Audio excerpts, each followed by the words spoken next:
Bom, já falamos desse texto algumas vezes.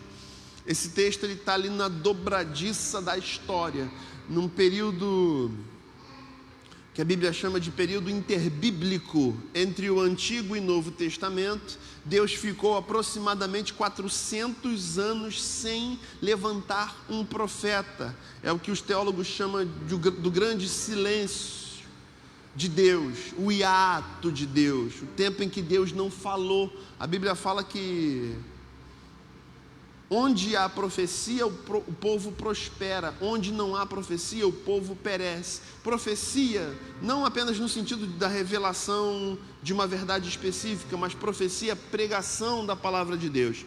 E aqui tinha se findado o Antigo Testamento. Você sabe que o último livro do Antigo Testamento é o livro do profeta menor chamado Malaquias.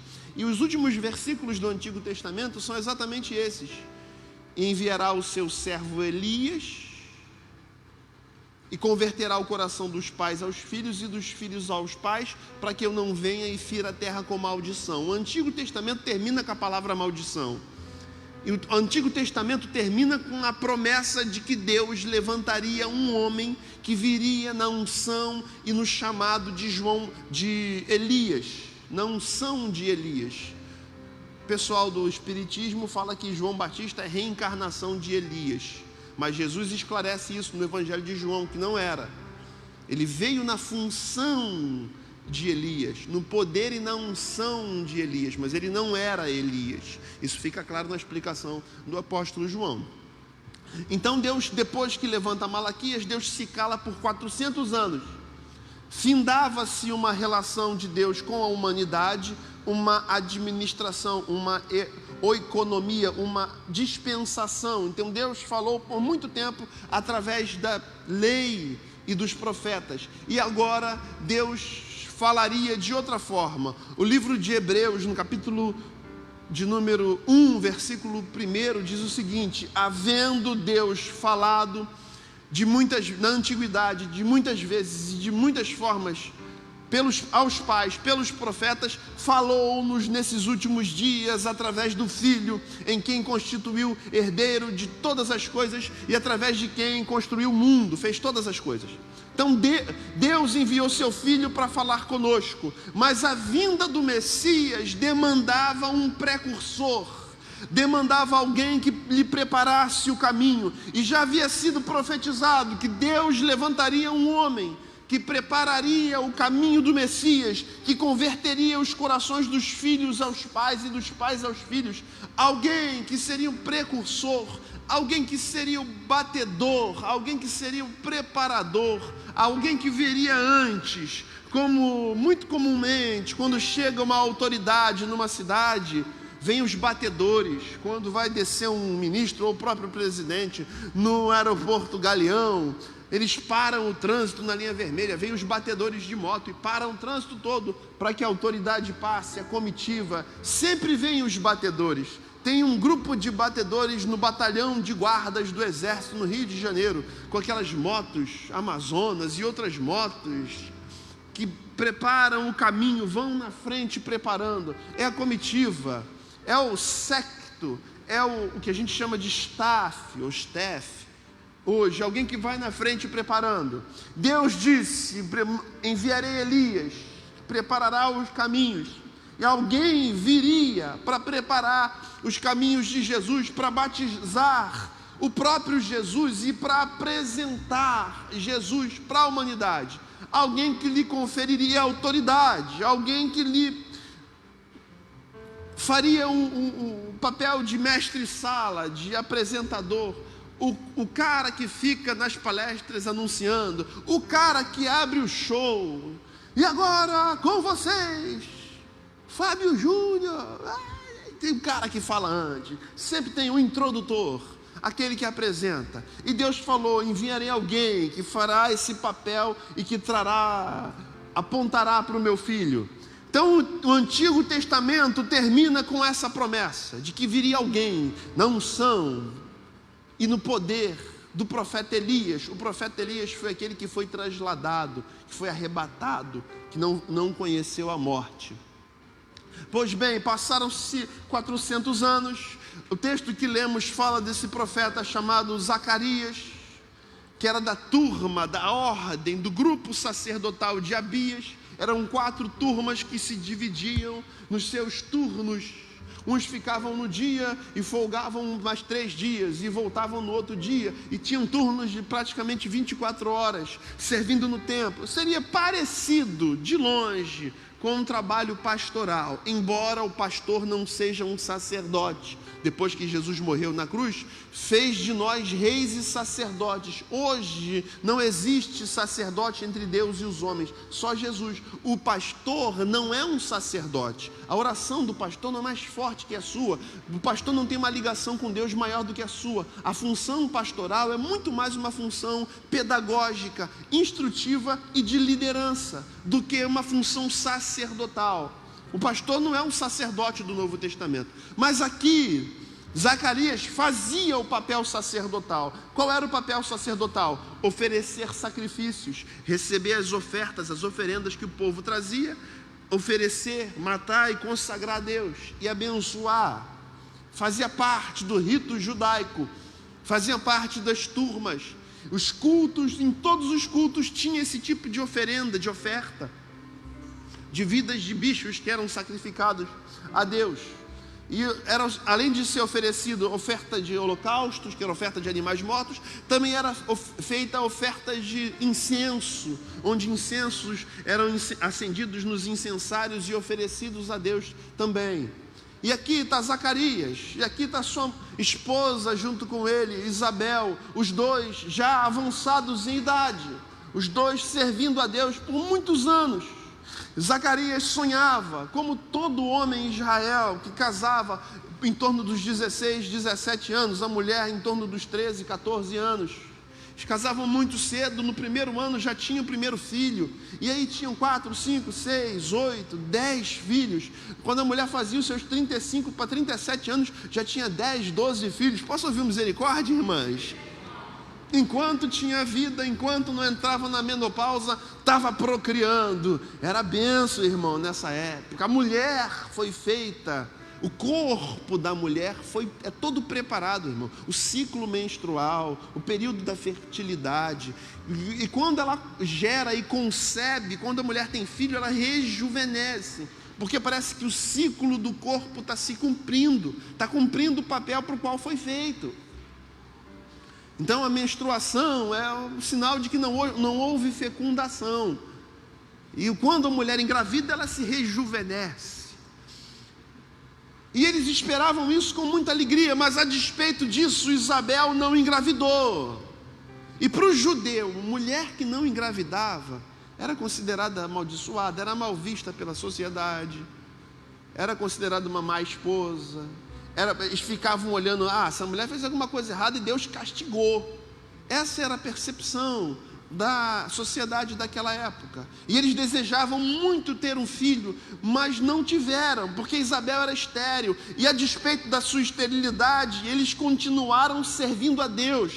E o texto diz, nos versículos que se seguem, pode deixar o texto aqui no telão? Pode apagar esses caquinhos de vidro? Isso. É para dar um style da antiguidade, né? Treco piscando. No tempo de Herodes, rei da Judéia, havia um sacerdote chamado Zacarias, da ordem de Abias, descendente de Arão, eram levitas da tribo de Levi.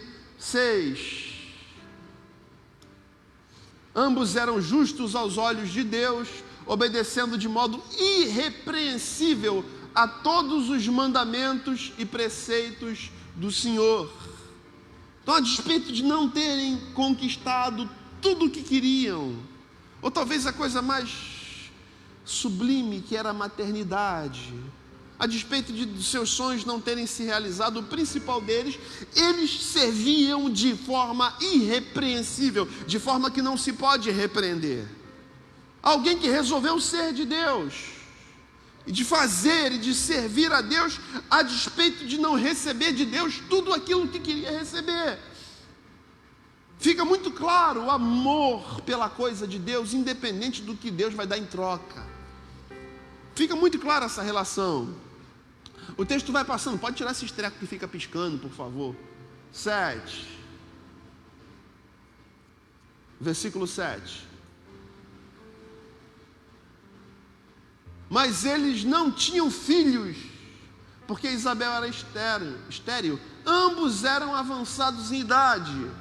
8. Continuaram servindo. Mesmo que tudo tenha dado errado, continuaram servindo. Mesmo que as coisas não tivessem acontecido como desejavam, continuavam servindo a Deus.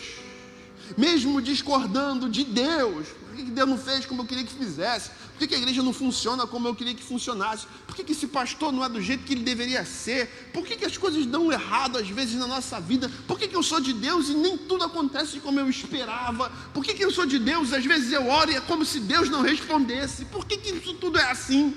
Por que esse mundo não é redondinho e todas as coisas são perfeitas? E essas coisas às vezes, essas indagações tomam as nossas almas. Por que quem eu amo foi muito cedo? Por que tem tanta gente ruim aí, tanta gente boa que Deus levou? Por que o mundo não é perfeito? E a gente às vezes é tomado por essas questões. E às vezes a gente não tem resposta para elas. E eles são e foram tomados sim, muitas vezes por essas questões, mas a despeito disso tudo continuam servindo de forma irrepreensível. Porque decidiram ser de Deus, a despeito de tudo que Deus pode dar em troca. São simplesmente de Deus. Decidiram ser dele e servi-lo, independente de uma resposta positiva ou negativa da parte dele.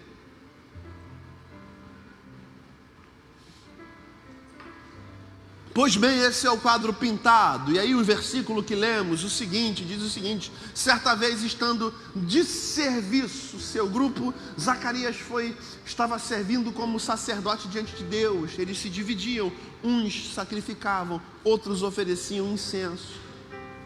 Há duas linhas teológicas, não vou aprofundar.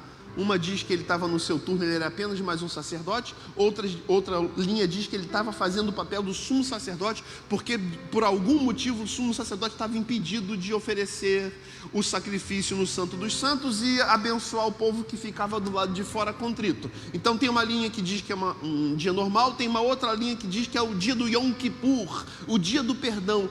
Uma vez por ano, o sumo sacerdote entrava no Santo dos Santos. Você sabe que o templo em Jerusalém era dividido átrio, santo e Santo dos Santos. No Santo dos Santos, só o sumo sacerdote entrava uma vez por ano. Havia uma cortina de 1 palmo de espessura, e o sumo sacerdote entrava com uma corda amarrada na cintura, com romãs, com sinetas de romãs de bronze pendurada na roupa, onde conforme ele se mexia, as sinetas balangavam e balançavam e faziam sons. Ele vestia a veste sacerdotal, a estola sacerdotal, o peitoral do sumo sacerdote, que tinha as 12 pedras, jaspe, sardônio, berília, topázio e mais os outros que eu esqueci o nome. Por baixo tinha o urim tumim, tinha o éfode, que era um chapéu sacerdotal, naquela roupa azul, e ele entrava no Santo dos Santos com uma corda amarrada na cintura, atravessava essa cortina espessa, e só o sumo sacerdote tinha acesso ao Santo dos Santos, o lugar onde ficava a Arca da Aliança, onde continha as tábuas dos 10 mandamentos, a vara de Arão, a mesa da proposição, onde tinha a Arca da Aliança com os 2 querubins feitos numa única peça de ouro, de frente um para o outro, fazendo sombra no propiciatório. Tudo isso era sombra do que existe no céu. O Santo dos Santos, a plataforma transparente onde está o trono de Deus, e ao lado do trono de Deus está o lugar onde Jesus se encontra hoje, à destra da majestade e da glória do Todo-Poderoso. Então o que foi feito na terra é figura do que existe no céu, é a sombra. Quando Deus dá a planta para Moisés, Deus está apontando para o que existe no céu. Então há um tabernáculo celestial, onde Jesus entrou, onde Jesus hoje faz a mediação por nós. Timóteo, 1 de Timóteo fala isso muito claro: portanto há só um mediador entre Deus e os homens, Jesus Cristo o homem. Mas naquela época a lei não tinha cessado ainda, a graça não tinha iniciado. Então o sumo sacerdote entrava, corda amarrada, sinetas tocando, com expressão de contrição e arrependimento e pedido de perdão constantes por si mesmo, porque se ele fosse impuro, ele era fulminado no Santo dos Santos. Então ele primeiro se purificava, fazia jejuns, orações, pedia perdão pelos seus próprios atos, e quando ele se sentia puro, ele entrava devagarzinho com o cordeiro em mãos, e no Santo dos Santos ele degolava o cordeiro, e pegava o sangue do cordeiro e aspergia sobre a arca da aliança. E o sangue de um cordeiro imaculado fazia com que ele, como representante e sacerdote de um povo, fosse aceito diante de Deus. E naquele momento, aquele lugar era cheio da presença de Deus, a luz misturada com uma fumaça misteriosa chamada Shekinah, que você já deve ter ouvido na canção. E essa Shekinah enchia aquele lugar, e ele era cheio da presença de Deus. E ele saía do Santo dos Santos, e o povo que ficava do lado de fora, contrito, quebrantado, pedindo perdão pelos seus atos, pelos seus pecados, o sumo sacerdote saía daquele lugar e os abençoava com a bênção de Arão. Se eu não me engano, Êxodo 32, se eu não me engano, está lá, Yevarechecha Adonai, Yasim Lecha, Yair Adonai, Pnaf Lecha, Vichunecha, Isar Adonai, Viasem Lecha Shalom. Que o Senhor te abençoe, te guarde, que o Senhor sobre ti resplandeça o seu rosto e tenha misericórdia de ti, que o Senhor sobre ti derrame resplandeça a sua presença e derrame toda a sua paz. E ele impunha e impetrava a bênção de Arão, e o povo era abençoado. E a bênção de Arão, ministrada sem o juízo de Deus, apontava para o perdão dos pecados. Daí o nome, Yom Kippur, o dia do perdão. E eles recebiam o perdão, e não apenas o perdão, recebiam a certeza que aquele ano seria um ano de bênçãos, que dos céus viriam chuva, não a chuva física apenas para a colheita, mas a chuva espiritual. É a certeza de que Deus estaria presente nos negócios e na vida cotidiana, a certeza que, a despeito de toda luta que se vive, lá na frente o fim vai ser bom, as coisas vão dar certo. Era a certeza de que Deus estava presente, irmãos. É claro que isso tem uma significação toda especial, porque quando Jesus morre na cruz, a Bíblia diz que esse véu do templo, há um terremoto, esse véu do templo de 1 palmo de espessura, que tinha pele de texugo, tinha todo tipo de tecido, grosso, espesso, não sentia como cortar com faca, não sentia como rasgar, era irrasgável, desculpa o neologismo.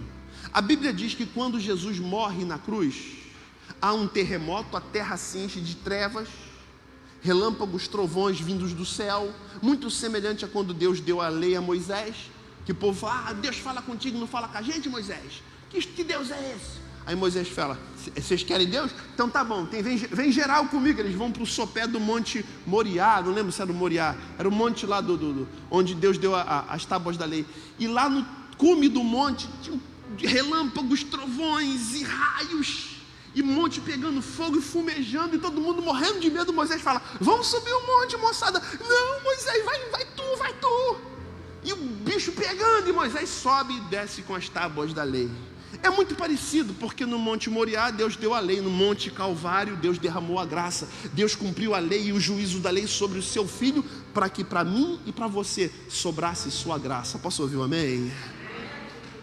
Então ali naquele Monte Caveira, o Monte Calvário, Jesus crucificado, o Filho de Deus justo morrendo no lugar do injusto, o Filho de Deus puro morrendo no lugar do armando pecador, Deus visitando toda a maldade e pecado de toda a humanidade no corpo do seu Filho, que foi partido, perfurado, rasgado, humilhado, estrupiado, machucado no meu e no teu lugar. A Bíblia diz que quando ele diz está consumado, ele expira e morre, um terremoto fende rochas e atinge a terra, o templo e o Santo dos Santos, onde só o sumo sacerdote entrava, onde existia aquela cortina, aquele véu, que a Bíblia chama de véu, de 1 palmo de espessura, irrasgável, se rasga de cima a baixo, não foi algo humano, foi o próprio Deus rasgando, e aquele lugar que era inacessível, antes só acessado pelo sumo sacerdote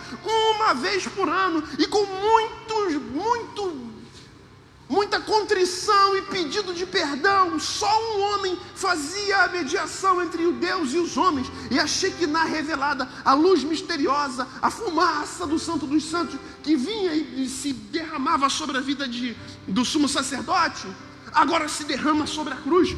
O véu é rasgado. O Santo dos Santos é exposto. Todos os sacerdotes vêm, as paredes são fendidas e todo mundo vê o Santo dos Santos. Aquilo que antes era inacessível ao homem, na cruz, se torna acessível a todos nós. É Deus se revelando à humanidade, irmãos. É Deus falando: eu estou acessível a todos. Já não tem mais sacerdote, já não tem mais mediador. Um que morreu por vocês, o Cordeiro de Deus, ele foi morto e o seu sangue aspergido, trouxe purificação, trouxe perdão e trouxe acesso direto ao Pai, de forma que cada um de nós não precisa mais de intermediador. Temos acesso ao Pai quando oramos no nome de Jesus. Você pode dizer amém? Jesus é o nosso mediador de uma nova aliança. Jesus é o Cordeiro de Deus que tira o pecado do mundo. Jesus é a oferta perfeita pelos nossos pecados. Jesus. E aqui, o sumo sacerdote Zacarias está bolado, irmão, porque ele está ali oferecendo o sacrifício. Quando ele ora, está o anjo Gabriel, o anjo da anunciação, o anjo das boas notícias. 3,15 metros de altura, brilhante, reluzente. Você está muito bem, daqui a pouco você vê uma parada sobrenatural. Irmão, a maioria de nós vazaria. A Bíblia diz que ele turbou-se, perturbou-se, bolou-se. Irmão, ele deve ter ficado mal. Devia tremer. O Zacarias, volta lá, pode deixar no texto. Então o anjo do Senhor apareceu a Zacarias à direita do altar do incenso. Quando Zacarias o viu, perturbou-se e foi dominado pelo medo. Lógico, um ser de 3,15 metros, reluzente, brilhante, branco.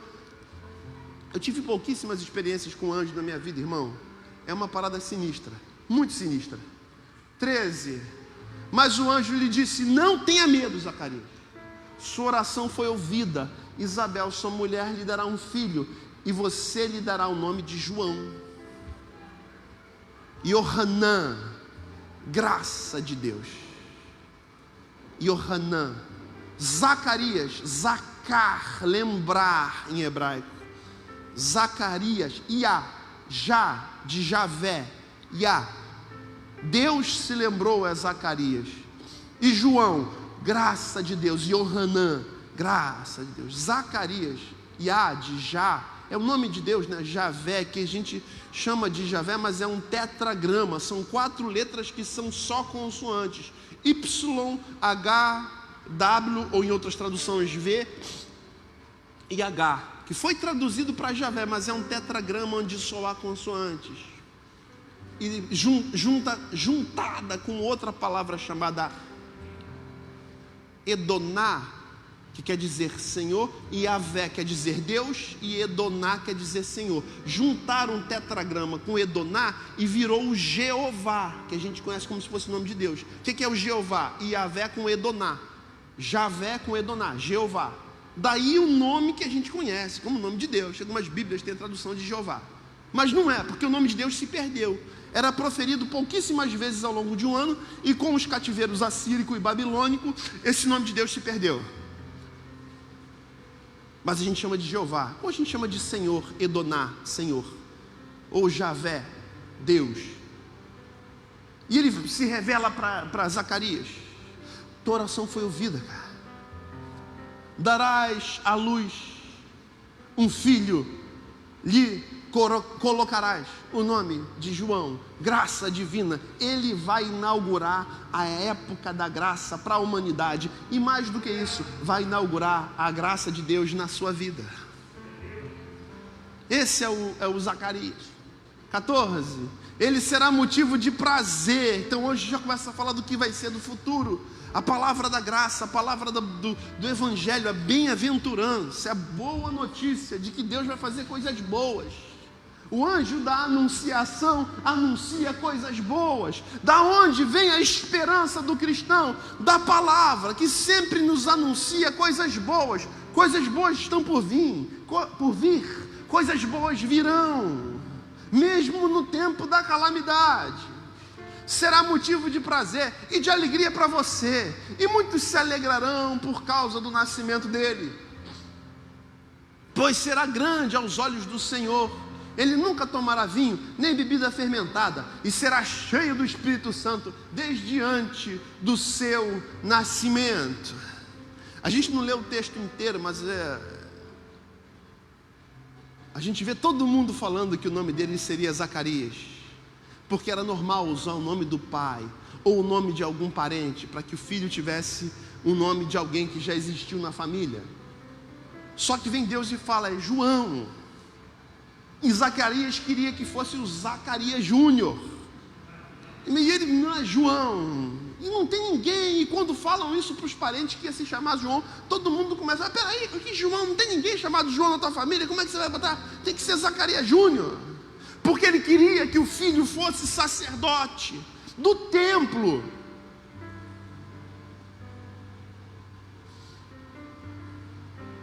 E que desse prosseguimento ao chamado do pai.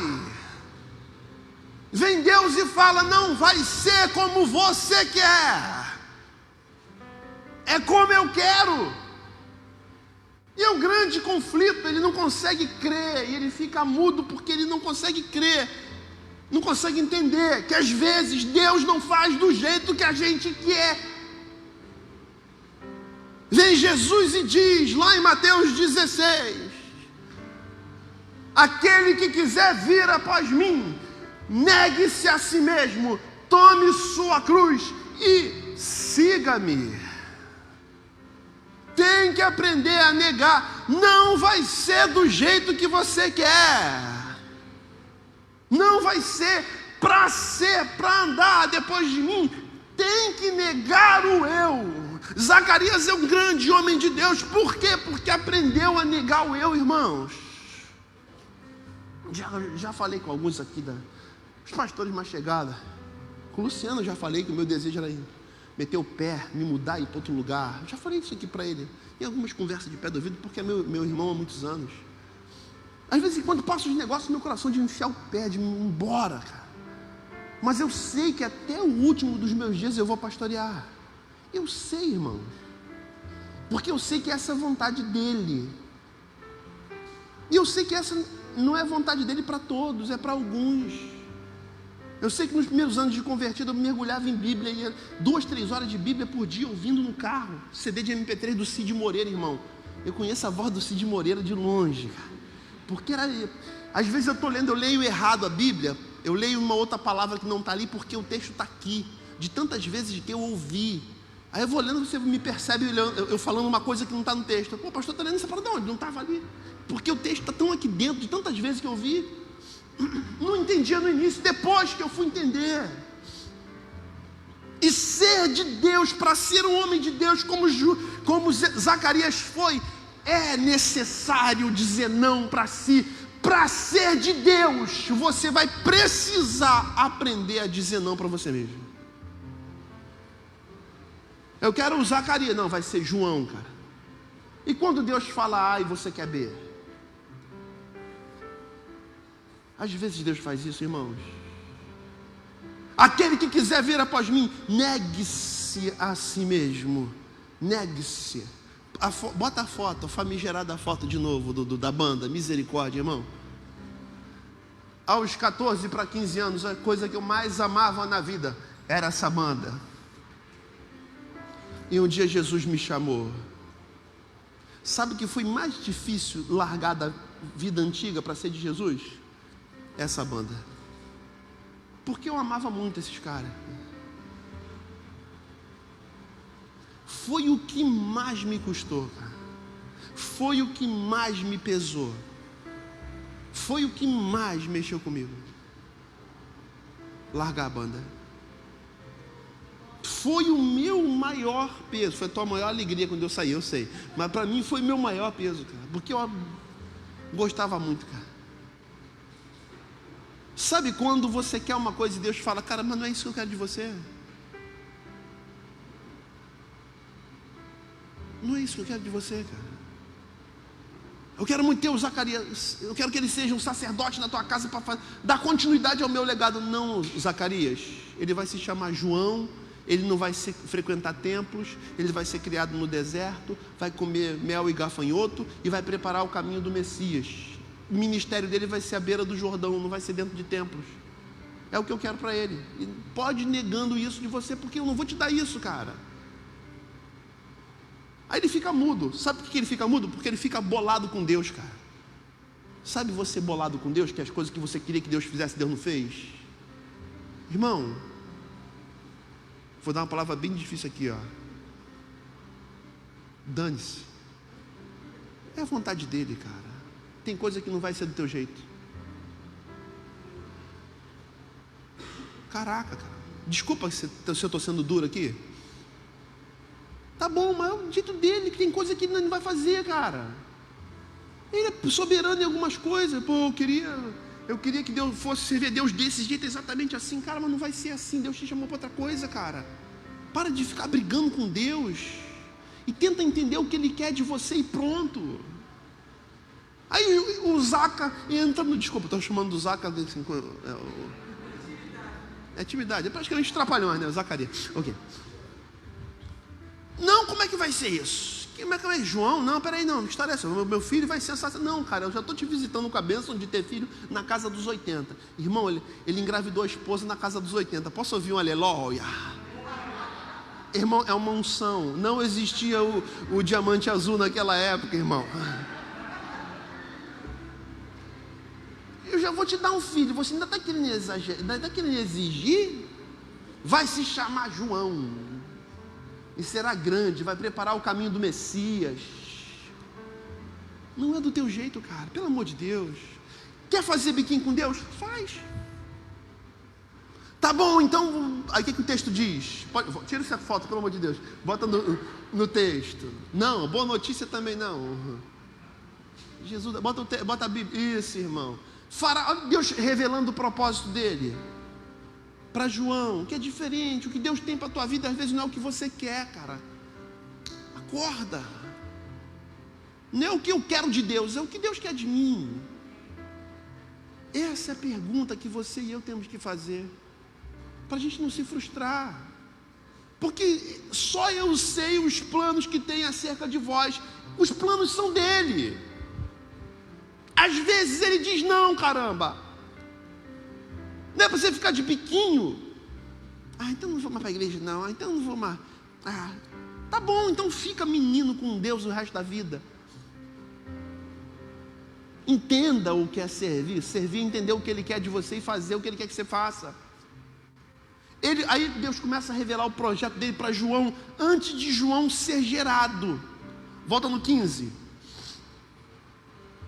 Será grande aos olhos do Senhor, não aos teus olhos, vai ser do jeito dele, não ao teu. Ele nunca tomará nem bebida fermentada, nem vinho, nunca tomará vinho, nem bebida fermentada. Será cheio do Espírito Santo desde antes do seu nascimento, na barriga da mãe. Ele vai ser cheio do Espírito, por uma obra que eu tenho para ele. 16. Ele fará retornar muitos dentre o povo de Israel ao Senhor seu Deus, à beira do Jordão. João Batista pregava: raças de víboras, se arrependam, vocês vão arder no fogo do inferno. O machado está posto à raiz da árvore. Toda árvore que não dá bom fruto, Deus vai cortar e vai queimar como palha no fogo. Pensa naquela mensagem pentecostal da lei, irmão. Era o pastor João. Misericórdia. Ai, Jesus, meu Deus. E aí Deus está falando. E Deus usa, irmão. Deus usa o pregador pentecostal da lei. Deus usa o mensagem da graça também. Deus faz do jeito dele. Aqui era João sentando a madeira em todo mundo. E muitos se arrependeram. E muitos se converteram. E muitos se batizavam. Irmãos, eu não pedi para ser pastor, cara. Eu não pedi. Ontem às 2 da manhã eu estava na casa de uma pessoa aqui da igreja para anunciar para a mãe dessa pessoa aqui da igreja que o filho de 30 anos que estava internado tinha acabado de falecer. Às 2 da manhã. E o irmão falou: pastor, vem cá, pastor, como é que eu vou falar para minha mãe que o filho mais novo dela faleceu? O natural é que filhos sepultem pais e não que pais sepultem filhos. Aí eu saio, já vou chorando no carro, porque o que eu ia dizer, irmão? Aí eu vou com ele, eu chego lá, vem pastor. Aí a mãe perguntando, me dá a notícia, como é que está meu filho? Ele melhorou? E melhorou a respiração? Como é que ele está? Senta aqui, mãe. Aí todo mundo olha para mim, fica olhando para mim, esperando eu dizer alguma coisa. Eu falei, minha irmã querida, teu filho está bem, ele está nos braços de Jesus, ele descansou das suas lutas, e ele partiu para a eternidade. Daí diante, irmão, foi meia hora de gritaria, de choro, de não saber o que dizer, de uma mãe, de um desespero, de eu não saber o que dizer, meu irmão. Eu quero ser pastor, é uma glória ser pastor. Irmão, todo dia pesa no coração as dores, a quantidade de oração que a gente faz, e gente que se salva, e gente que morre. Eu cheguei em casa bem tarde da madrugada, acordei nessa manhã, preocupado com o que eu ia trazer, porque a gente está sempre preocupado, a gente prega para o mesmo público, semana após semana, a gente precisa trazer uma mensagem que seja resposta de Deus para a vida de muita gente. Aí a gente vai dormir preocupado. Eu dormi umas 2 horas essa madrugada. Aí vim para cá de manhã, cheio de dor. Domingo passado eu estava com tanta dor nas costas. E tem uns trecos na minha saúde que a maioria de vocês sabe, né? Eu operei a coluna e tive que arrancar 2 discos. Arranquei uma costela, botei a costela no lugar dos discos e... tipo um Adão, assim. Os parafusos aqui, fez umas conexões aqui, USB 3.0. Domingo eu estava com tanta dor que eu não consegui vir para a igreja à noite. Aí hoje de manhã a gente veio aqui e compartilhou, cheio de dor aqui, pregando de manhã. E a gente compartilhou, e fui para casa, eu deitei, irmão. A gente comeu, aniversário da minha esposa, a gente comeu, deitou na cama. Era umas 2 horas, 2h30. Eu bati, eu apaguei. Eu acordei com 3h40 com o meu celular tocando. Pastor, a gente está todo mundo aqui no cemitério, só esperando o Senhor. Falei, Jesus da glória, enfio na roupa, enfio a moto, eu boto o álcool gel aqui. E eu saio que nem um desesperado para o cemitério, para sepultar um filho, junto com uma mãe. Aí você se coloca no meu lugar, o que você vai dizer para uma mãe, cara? Que é a vontade de Deus. A vontade de Deus, uma ova, que é a vontade de Deus. Irmão, isso é a vontade de Deus, foi a vontade de Deus, tem que acostumar com a vontade de Deus. Irmão, não é a vontade de Deus que ninguém morra. Não é a vontade de Deus que uma mãe sepulte o filho. Não é a vontade de Deus, porcaria nenhuma. Deus odeia a morte, odeia tanto que Ele deu o filho dele para morrer no nosso lugar. Não é a vontade de Deus, nada. Aí a mãe falou, é isso aí, eu creio, é isso aí que eu acredito. Não é vontade de Deus não, não é mesmo não, irmã. Eu não sei o que dizer aqui. Eu estou aqui para chorar junto com a senhora. E a gente chorou lá, irmão. O que dizer?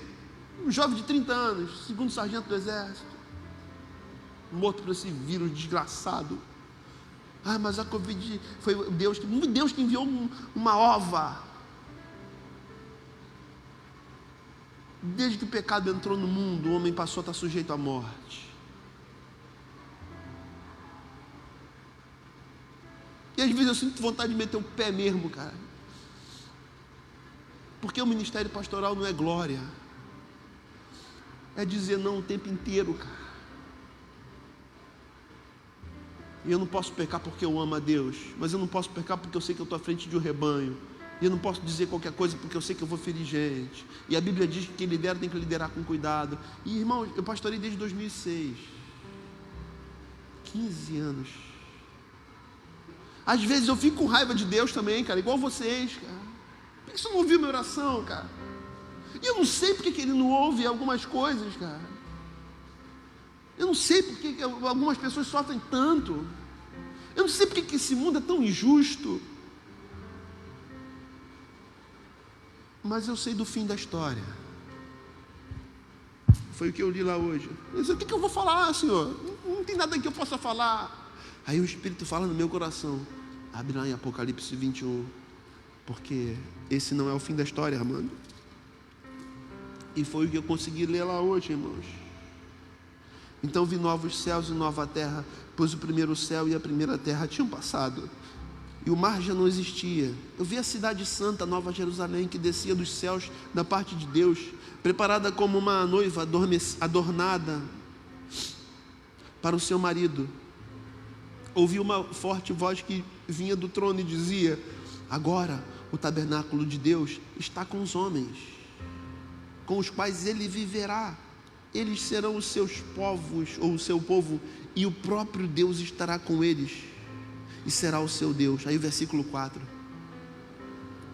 ele enxugará dos olhos toda lágrima, não haverá mais morte, nem tristeza, nem choro, nem dor, pois a antiga ordem das coisas já passou. E o Espírito falando: esse é o futuro, Armando. É muita coisa que você não vai entender, é muita oração tua que eu não vou responder do jeito que você quer, mas você sabe o que eu quero de você. Eu sei, irmãos. Eu sei que na vontade de meter o louco que me dá, na vontade de chutar o balde que às vezes eu tenho, às vezes eu fico com raiva de Deus, irmão. Desculpa que está falando isso, talvez seja mau testemunho para algum de vocês, mas é verdade, cara. Às vezes eu sinto raiva, cara. Não de Deus, mas por que Deus permitiu, cara? Caraca, eu fico bolado, irmão. Por que gente tão boa foi tão cedo? Tem os desgraçados que ficam vivos aí. Parece que Deus quer levar para perto dele aqueles que ele ama. Parece que os caras que são gente boa, Deus quer perto dele. Só pode ser isso, irmão. É a única explicação que eu tenho. Eu confesso que eu não consigo entender Deus.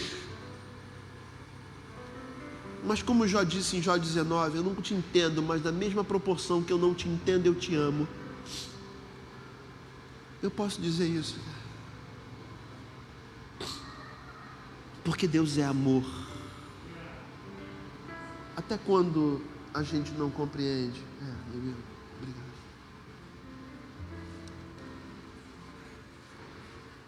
Ele diz: nós somos o bom perfume de Cristo, tanto para os que se salvam quanto para os que se perdem. Eu sei que muitos de vocês perderam emprego, alguns de vocês fecharam empresa, fecharam loja, estão vivendo um tempo de calamidade. Irmãos, eu nunca chorei tanto como eu tenho chorado. Estou abrindo meu coração para uma igreja nessa noite.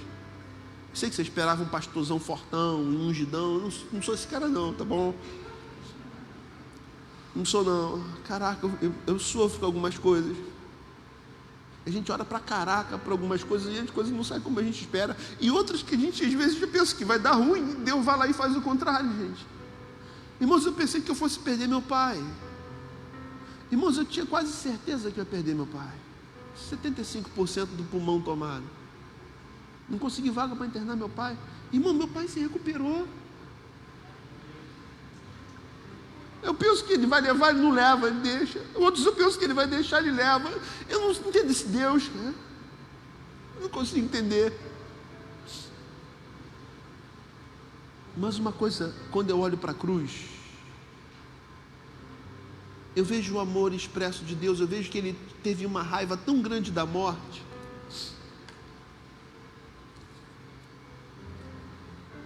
A separação dele dos filhos dele. A gente viu, está vendo uma série que ela é espanhola. O nome da série é Mãe Só Tem Duas. Cara, pensa numa série bacana. Tem uma parte que você tem que acelerar para você não ver, mas a série é maneira. E é a história de duas mães que têm um bebê no mesmo hospital e as crianças são trocadas. Depois de uns 4, 5 meses, as mães descobrem que elas foram trocadas e tem que destrocar. Irmão, a cena de destrocar é uma cena para você chorar. Eu chorei copiosamente litros. Que a mãe, sabendo que o filho biológico era o outro, devolvendo o filho que não é dela, mas é que ela já se apegou. Então ela entrega aquele negócio de não, isso aqui é meu, cara. Não é meu. Um pai ser separado de um filho é a dor mais profunda que existe. Agora imagine Deus. Os mais antigos aqui já devem ter visto um filme chamado Highlander, com Christopher Lambert. Já falei aqui num culto de domingo desse, que tem a música do Queen, Who wants to live forever? Quem quer viver para sempre, né? É um filme maravilhoso. Sempre lembro da canção com aquelas cordas. Want to live forever? Quem quer viver para sempre? Não, dó, ré, mi, menor. Deixa para lá. Não vou dar mau testemunho aqui. Cantar o Queen aqui, irmão. O bispo já me exonerar lá de Floripa. Essa parte corta da transmissão. Mas tem a canção, né? Who wants to live forever? Who wants to live forever? Quem quer viver para sempre? É o filme do Christopher Lambert, que ele era imortal, e ele se casava, e a esposa ia envelhecendo, ficava velhinha com 80, 90 anos, e ele lá bonitão, novo. E ele via a mulher morrer, e ele não queria mais se casar de novo, porque ele não tinha a maldição de viver para sempre e ver aqueles que ele amava morrer. Eu fico me imaginando Deus vendo a humanidade se afastando e morrendo. Quando Deus pergunta no céu, tem alguém que quer ir por eles? Que Hebreus fala sobre isso. Jesus levanta a mão e fala, eis-me aqui, envia-me a mim, eu quero morrer para resgatá-los da morte. Um justo morre pelos pecadores para que os pecadores tenham acesso à vida. Romanos 5 fala sobre isso. Porque como a morte entrou através de um homem, pecador, Adão, a vida eterna entrou através de um homem, Jesus Cristo justo. Então Deus enviando Jesus, Deus com o coração partido de ver pais sendo separados de filhos. Então Jesus resolve o problema da morte, não de forma pontual e focal, Jesus resolve de forma definitiva. Porque todo aquele que crê em Jesus, ainda que morra, viverá. Há uma promessa eterna, de uma vida eterna com Jesus. Um dia a gente vai vencer a morte, e vai ser o game over da morte. Mães receberão dos braços de Jesus seus filhos que viram ser sepultados. As mulheres de Hebreus receberão pela ressurreição os seus mortos. Será o dia mais glorioso da terra. É o nosso encontro, já falamos sobre isso, com Jesus, mas é o nosso encontro com os nossos que foram antes, com o pastor Djalma, com o seu Maurício, com cada um de nós, com a Isolda, que nós sepultamos há muitos anos atrás, com outros da igreja, com o seu Sérgio e com outros que a gente sepultou. Irmão, não adianta, a gente pastoreia, fica na mente os sepultamentos que a gente faz. Mãe da Paulinha, que a gente sepultou no dia das mães, talvez um dos dias mais difíceis da minha vida. No dia das mães, sepultar uma mãe. A gente lê Coríntios 15, que fala que se nós cremos e esperamos de Deus apenas nessa vida, nós somos os mais miseráveis dos homens. Porque a grande promessa, a grande esperança é o dia da ressurreição. Jesus é o Messias, Jesus ressuscitou dos mortos, Jesus vai voltar.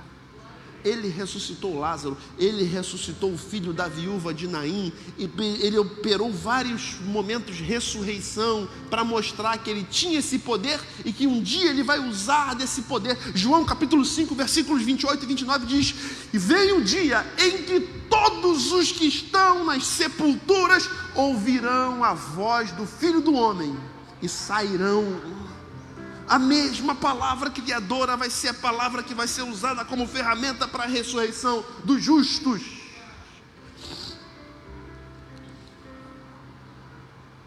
E para isso a gente, durante um pouco de tempo, a gente tem que dizer não.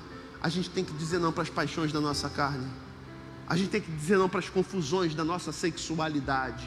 A gente tem que dizer não para os nossos vícios, para os nossos comportamentos compulsivos, para as nossas taras, para as coisas da nossa carne que às vezes populam e insistem em pular. E a gente às vezes luta com elas. Se a gente lutar nas nossas forças, não pode, a gente não vai aguentar. A gente precisa pegá-las e levá-las até a cruz de Cristo, que a lei não consegue. Você dizer não posso, só vai gerar em você uma vontade cada vez maior, como um vulcão que está prestes em entrar em erupção. Não posso beber. Não consigo parar de pensar em beber. Claro, você só pensa no beber, não pode beber, então você vai querer beber. Quanto mais você bota pedras na boca desse vulcão, mais vontade de eclodir ou de explodir ele tem. Paulo fala sobre isso em Romanos 7. Então dizer não para si é dizer sim para a vontade de Deus.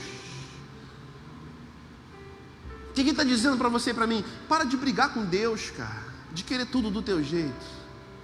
Poxa, Deus não fez do jeito que eu queria. Deus é Deus. Deuteronômio 29 serve para esses momentos. As coisas reveladas são do Senhor, são para nós. As coisas encobertas são do Senhor. Então o que você sabe, você sabe. O que você não sabe, você não sabe. Agora eu fui raso. Basicamente a explicação teológica de Deuteronômio 29. Quer ser de Deus em primeiro lugar? Abra mão dos teus planos para os planos de Deus. Quer ser de Deus em segundo lugar? Versículo 15. Pode botar lá, a gente está caminhando por fim, irmãos, para a gente passar para a ceia. 2:9. Pois será grande aos olhos do Senhor, Ele nunca tomará vinho nem bebida forte, será cheio do Espírito Santo desde antes do seu nascimento. Ele queria no templo, Deus o leva para os desertos. E nos desertos da vida, Deus forja João Batista. Não tinha identidade, não tinha pedigree, não tinha formação teológica, não tinha escola de profetas, não foi criado aos pés de Gamaliel, aos pés de um dos sumos sacerdotes, não tinha o selo da autoridade eclesiástica, do canudo, da teologia, não sei do que, mas tinha o selo do deserto, porque todos os grandes homens de Deus passaram pelo deserto. José foi vendido no deserto para os ismaelitas. Moisés teve que deixar o palácio e passar 40 anos no deserto. Jesus passou 40 dias no deserto. O deserto é um lugar onde você é forjado, cara.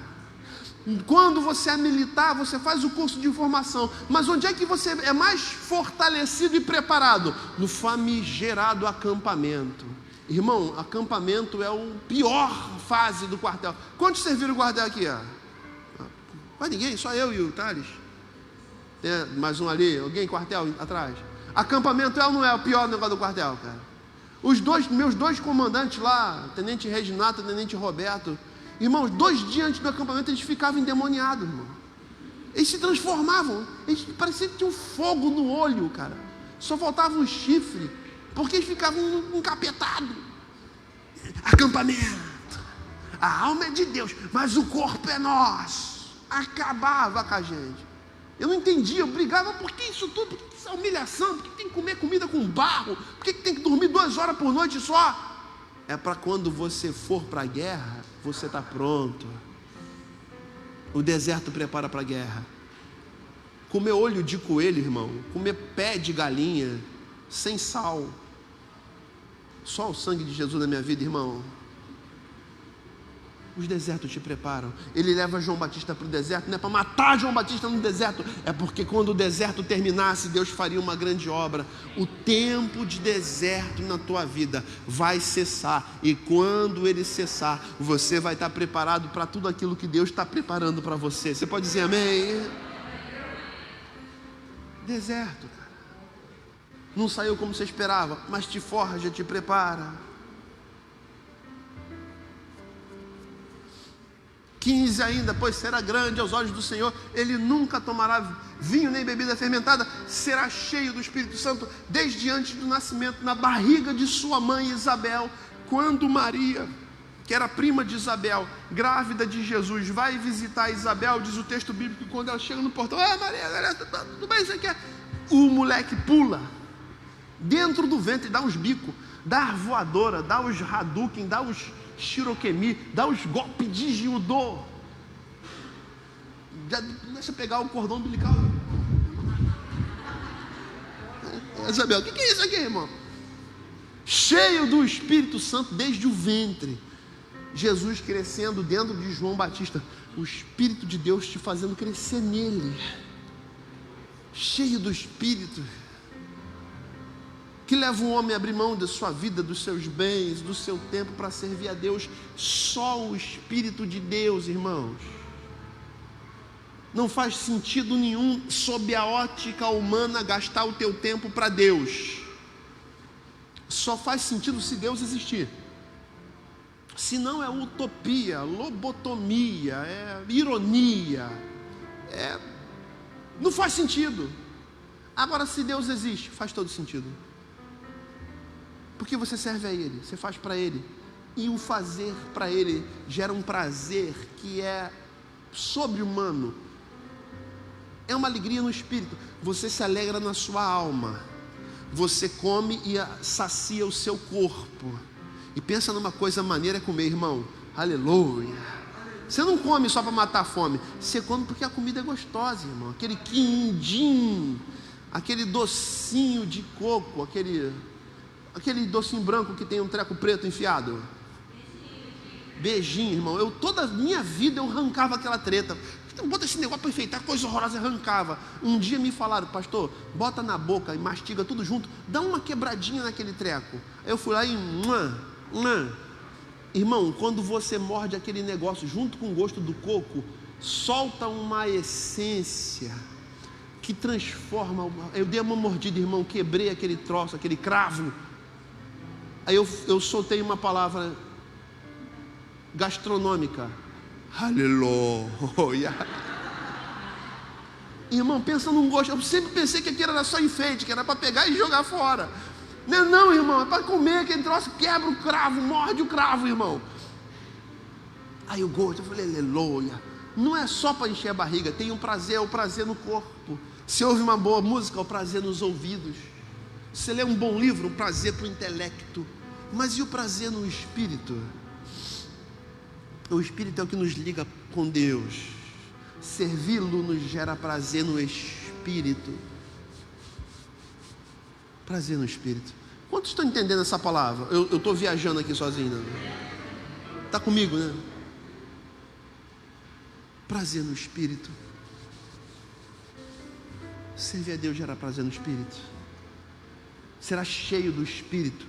O que leva um homem a abrir mão da sua vida, abrir mão dos seus bens, dizimar, ofertar numa coisa que é um tanto quanto abstrata, que é a igreja, isso é reunião de pessoas, é meio que abstrato. É a certeza de que você oferta no natural, mas algo transcendental. Você consegue transcender, vai além do natural. Você sabe que é um ser que se alegra e ele testifica isso no teu espírito. E será cheio do espírito. Que maluco, o filho está criado no deserto. Que João Batista aí? Que cara é esse? João Batista cresce no deserto e se torna um cara incrível, cheio de Deus. Um cara para além do seu tempo, vestes com pelos de gafanhoto, comendo, veste com pelo de gafanhoto foi forte, veste com pelo de animal silvestre e comendo gafanhotos e mel. Totalmente excêntrico para a sua época, mas totalmente usado por Deus do jeito dele, cara. Às vezes eu sou um pouco excêntrico, às vezes fujo um pouco do padrão de pastor que você está acostumado, irmão. Mas não sei porquê, de alguma forma Deus fala contigo. Talvez porque a gente seja parecido, né? E você não se encaixou naquele padrão de igreja, e você procurou uma igreja que você fosse ser humano. E você diz para você, meu cara, eu não entendo essa igreja, ela é meio diferente. Alguma coisa nesse pastor, eu vejo verdade nele. É porque você é meio doido e é parecido comigo. Posso ouvir amém, irmãos? A gente atrai os parecidos, cara. A gente atrai gente que parece com a gente. Será cheio do Espírito. É necessário que o Espírito cresça. Ouvir a voz e dizer sim para Deus. Quanto mais fazer isso, mais você vai vê-lo crescer. Quanto mais João Batista assim fazia, mais João Batista cria. Versículo 20, caminhando para o fim. Ele fala, vai se chamar João. Mas peraí, como é que vai ser isso, cara? Eu sou velho, minha mulher é velha, já passou a época do ciclo menstrual, ela já entrou na menopausa, a gente já está assim, mais pro lado de lá do que pro lado de cá, a gente já está avançada de idade, a gente está mais tranquilo, mais calmo nessa fase da nossa vida. Anjo, você não está entendendo porque você é anjo, você não entende essas coisas. Aí o anjo fala, não, rapaz, fica ligado, que Deus tem um poder energético do céu. É praticamente o Cocum, que é um filme, você não deve ter visto esse negócio, é muito velho, mas o Cocum, que os velhinhos ficavam todos, aleluia, pentecostalzão, E o anjo fala: você não entende, mas você vai entender. Você vai ver que vai dar bom, né? Vossos velhos sonharão. Então é a profecia se cumprindo. E aí ele vai lá e junto com a Isabel, e deu bom. Agora você fica, mas você não criou, agora você vai ficar mudo. Não acreditou não, então vai ficar mudo para aprender, cara. Estou falando, meu filho, eu sou o Gabriel. Tu tá pensando que tá falando com um anjinho qualquer? É o Gabriel, velho. Mano, é o Gabriel. Ele fica lá na frente do Todo-Poderoso, vê a cara de Deus, a face de Deus, desculpa aqui a expressão, todo dia. Você não está falando com anjinho não, cara. Tu está duvidando? Então tu vai ficar quieto, vai ficar mudo. Ao invés de usar tua boca para duvidar, tu usa tua boca para dizer a verdade, amém, esse aí mesmo vai dar bom. Mas tu fica nesse vai dar ruim, então vai dar ruim para tua boca, vai ficar mudo. Porque homens de Deus precisam exercitar a sua fé. Precisam exercitar a sua fé. Eu lembro quando a gente entrou aqui pela primeira vez, esse lugar todo destruído, todo acabado. Eu entrei e falei: Jesus da glória, estamos fritos, como é que vai ser aqui? Aí o pastor Luciano andando com a gente para lá e para cá, ó, aqui vai ser tal coisa, aqui eu já vejo tal coisa, aqui vai ser assim, aqui vai ser assim. Eu estou olhando para a cara dele e falei: caraca, a gente tem 2 contos na conta da igreja, R$2.000. A gente gastou mais de 70 mil aqui, irmão, de obra. A gente tinha R$2.000 na conta. Você crê num negócio desse, cara? Aí o pastor Luciano andando assim: ali vai ser o altar, a gente vai derrubar aquela parede aqui, a gente levanta uma parede aqui, faz um negócio ali, tinha 2 portas naquele canto, a gente fecha essa porta, faz o corredor, vamos fazer uma parada aqui, eu estou olhando para ele assim e falei: caraca, cara. Ele consegue ver o negócio no futuro, cara. Por isso que é empresário bem sucedido. Consegue ver. Consegue crer. Consegue olhar para o futuro cheio de fé. Se você não crê, então tá bom. Então pelo menos fecha a boca. Não atrapalha o que Deus está fazendo não. Aí o que acontece com Zacarias? Ele fica mudo, irmão. Não conseguia falar. Aí sai o cara para abençoar e não consegue abençoar. Imagina o Zacarias mudo, tentando fazer a língua de sinais. O Senhor te abençoe e te guarde. O Senhor resplandeça sobre ti o seu rosto. Aí o pessoal olhando para cada um: esse cara tá maluco, cara? Tá fazendo mímica? É pantomima. E ele fica 5 meses, cara. A gente não lê o texto inteiro. Aí eles estão reunidos lá na casa. E aí, como é que vai ser o nome? Vai ser Zacarias Júnior, não sei o que. Aí dá um quadro para ele com giz, e ele escreve: vai se chamar João. E quando ele escreve isso, a boca dele se abre, e ele começa a falar das grandezas de Deus. O que significa? Ele confessa a Deus, ele diz sim para Deus.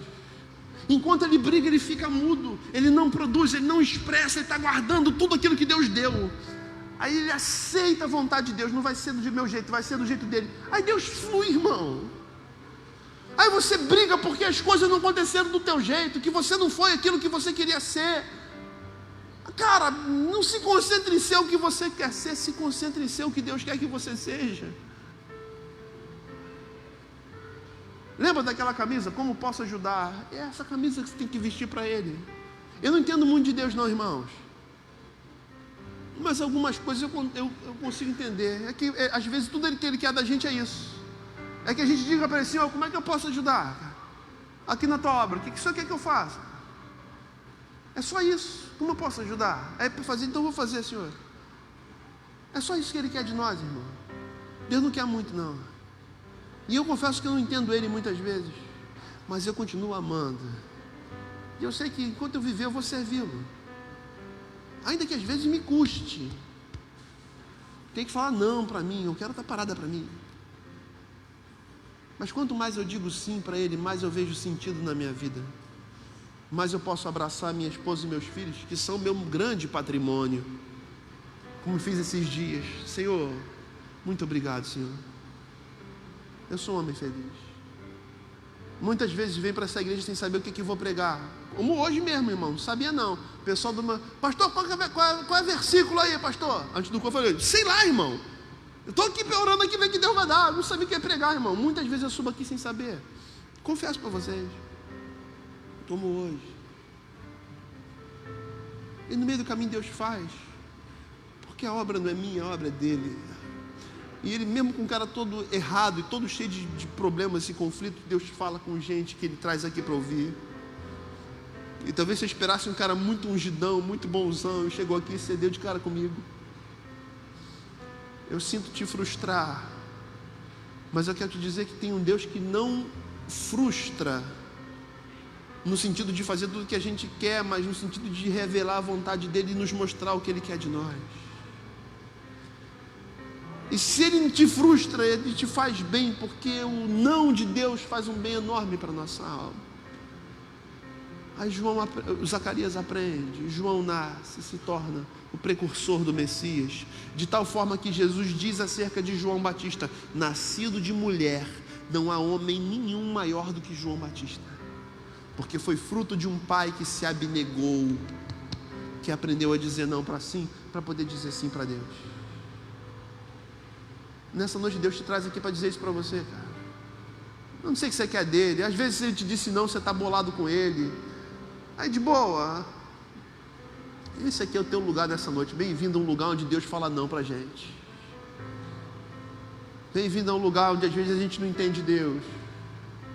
Bem-vindo a um lugar onde às vezes a gente ora com toda a certeza que Ele vai curar e Ele não cura. Às vezes a gente ora por desencargo de consciência e Ele faz. Eu não entendo Ele, mas uma coisa eu sei: Ele me ama, cara. Mesmo desse jeito doido que eu sou, ainda cheio de conflitos e carrapichos, eu sei que Ele me ama. E eu quero te dizer que Ele te ama, porque Ele não tem filhos prediletos. Com os teus defeitos, com as tuas crises, Ele te ama, Ele te quer bem. E esse deserto vai ter um fim. É a única coisa que eu sei te dizer nessa noite. Que Deus te abençoe com essa palavra. Vamos ficar de pé. Que Deus te console com essa palavra. Que você possa dizer não para si. Desculpe.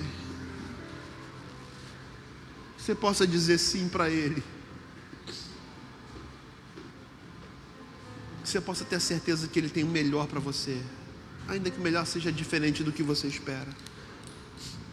No nome de Jesus. No nome de Jesus.